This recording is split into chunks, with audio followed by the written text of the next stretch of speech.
खुद को हराकर खुद से जीतने वालों को मेरा दिल से सैल्यूट है। Hi everyone, very very good morning to all of you. कैसे हैं आप सभी लोग?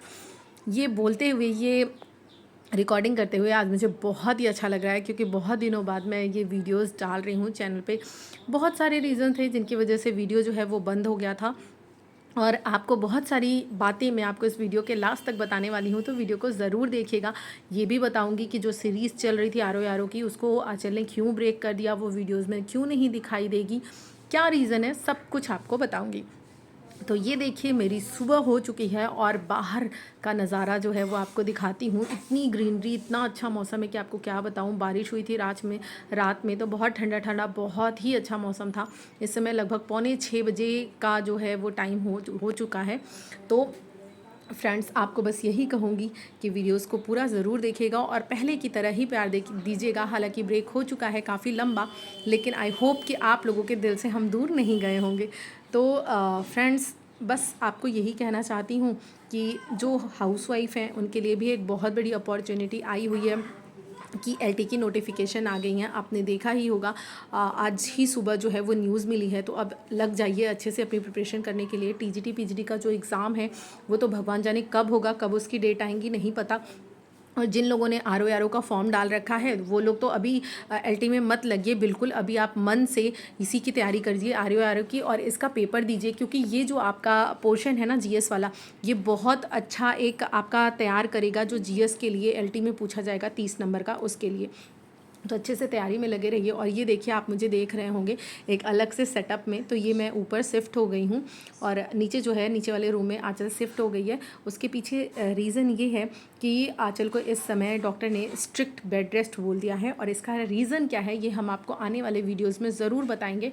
हो सकेगा तो लाइव करेंगे, या जैसे भी हो पाएगा आपको इन्फॉर्म करेंगे, क्योंकि आफ्टर ऑल आप हमारी फैमिली का पार्ट हैं, सब कुछ जानते हैं आप, तो आपका हक है ये भी जानने का। लेकिन अभी तो फ़िलहाल देखिए, मैं ऊपर आ गई हूँ और यहाँ पर बैठकर मैं अपनी पढ़ाई कर रही हूँ। मैंने कुछ चीज़ें नोट की थी, जैसे कि अपने प्ले का जो कैरेक्टर है या कोटेशंस हैं, उनको मैं रिवाइज़ कर रही हूँ। उसके बाद मैं वो कैप को तैयार करूँगी। तो इस तरह से पढ़ाई कर रही हूँ। आप लोग बताइए, आपकी पढ़ाई कैसी चल रही है? हाउसवाइफ हैं आप, अगर आप, तो कैसे आप अपने टाइम को मैनेज कर पा रही हैं? हालांकि इस समय तो जिनके बच्चे हैं थोड़े बड़े हो गए हैं, स्कूल जाने लायक हो गए हैं, वो स्कूल जाते होंगे, तो उस समय के टाइम को आप बहुत आराम से निकाल सकती हैं।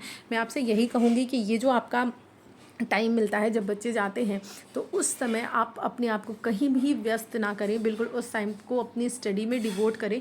बाकी सारा काम आप पहले कर लें, बाद में कर लें, लेकिन उस टाइम को अगर आपने खो दिया तो फिर आप अपना बहुत अमूल्य समय खो देंगी।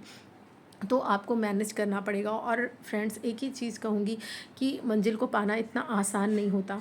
हम लाखों बार गिरते हैं, ठोकरें खाते हैं, हिम्मत टूटती है, लेकिन इंसान वही है, वही मंजिल को प्राप्त कर सकता है जो फिर से उतनी ही ताकत से खड़ा हो जितनी ताकत से उसने पहली बार इस लक्ष्य को पाने के लिए शुरुआत की थी। आप जब गिरो उतनी ही ताकत से फिर से उठ खड़े हो। आपका जो, मतलब, एक तरह से कहिए, जो आपका जज्बा है, जो जुनून है, वो कम नहीं होना चाहिए। अगर आपके अंदर ये एबिलिटी है कि कितनी भी बार आप गिरो, कितनी भी बार टूटो, लेकिन फिर से आप स्टैंड कर जाते हो, तो डेफिनेटली एक ना एक दिन आप सक्सेस ज़रूर होगे। और देखिए फ्रेंड्स, मैं आपको यही कहूँगी कि लाइफ ऐसी किसी की भी नहीं है। हम लोगों के व्लॉग्स देखते हैं, हम बहुत कुछ सोचते हैं कि इसकी लाइफ में तो बहुत सब कुछ स्मूथ चल रहा है, ये 12 घंटे 14 घंटे पढ़ ही ले रहा है, तो मैं नहीं पढ़ पा रही हूँ तो मेरा नहीं होगा। ऐसा कुछ भी नहीं है डियर। ये एग्ज़ाम जो है, इसके मतलब ये इतना ज़्यादा अनसर्टेन है कि आप इसके बारे में कुछ कह ही नहीं सकते हो कि जिसने बहुत ज़्यादा पढ़ा है डेफिनेटली उसका हो जाएगा, और जिसने थोड़ी कम पढ़ाई की उसका नहीं होगा। जो एग्ज़ाम को स्मार्टली टैकल कर लेता है, एक सही अप्रोच के साथ टैकल कर लेता है, उसका एग्ज़ाम क्लियर होता है।